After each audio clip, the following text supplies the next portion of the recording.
and I have been a wildlife carer since 2008, so that's sort of been part of it. My best frog experience was in WA. We were in the area that the vegetation is described as Kwongan, and it started to rain, and the earth literally moved beneath our feet, and up came all these amazing turtle frogs.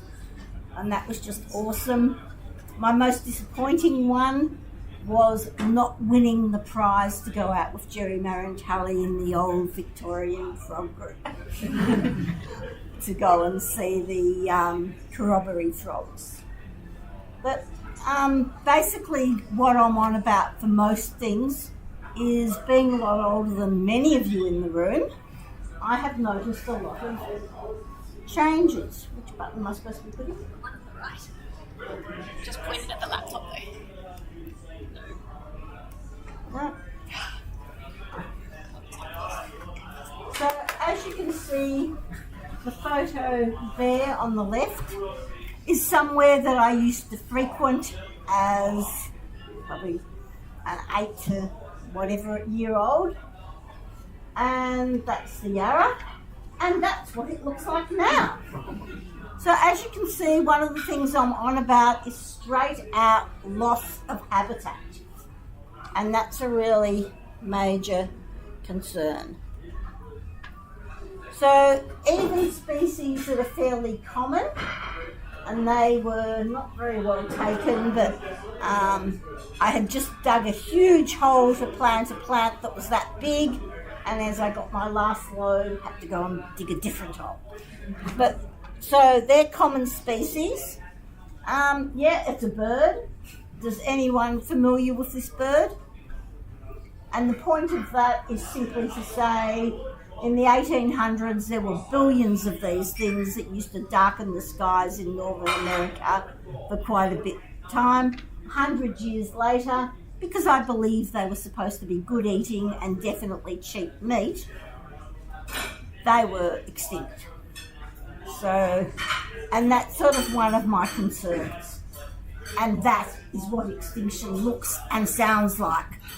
Not very exciting. And I guess my first awareness of what was happening to habitat away from me was, I think it was around about the late 1990s, and Vic Forest, well, I don't know if it was Vic Forest back then, but the forests were being logged in this area, and they were actually the spotted tree frogs that were suffering from loss of habitat. And that was something that my son did for, I think, for my birthday when he was about 15. So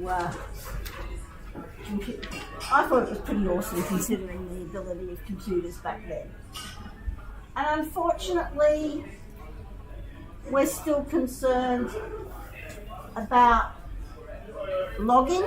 We know that Vic Forest is over, but they've been re-employed as Vic Forest version 2, otherwise known as Forest Fire Management Victoria, and that's up on the Torongo Plateau, and likewise is the next one. It's not going to be a talk about Vic Forest, it's just meant to be, I am really concerned at habitat loss, and that's why I said, will there be a future for frogs? Because if we're losing habitat everywhere, the early photo of the Yarra River that was very close to me, Bulleen Road in North Balwyn, and then it's become, major freeway, and now this is happening even though it's not supposed to be happening, is where we're going on for. So we can do things much better in the way that we provide housing for people, and that's been done for koalas. So they've got the houses in a little island and the area around. But if you flick to the next slide, what concerns me is you can see the houses are quite big and there's not much in the way, there's a lot of hard landscape. So you're going to have a lot of runoff, and what's that going to be doing to our frogs? Even if they're putting in the settlement pond type things that they do, that often look very pretty for humans, but aren't necessarily much good for anything else. I just find it a great concern, and I know other countries do things a lot better. They have spongy roofs in Holland. You can get a lot of pervious pavers, and we just need to do things better. So this is just basically about awareness. And in my early days of frogging, and banana box frogs did get mentioned, Jerry Marantelli through the art gave a number of us little stickers. We took them to fruiterers and they phoned us and said we have a frog, and we'd get them and take them back. I, in the last few days, decided to ring a number of fruiterers and ask them what would they do if they got a frog in their produce from Queensland.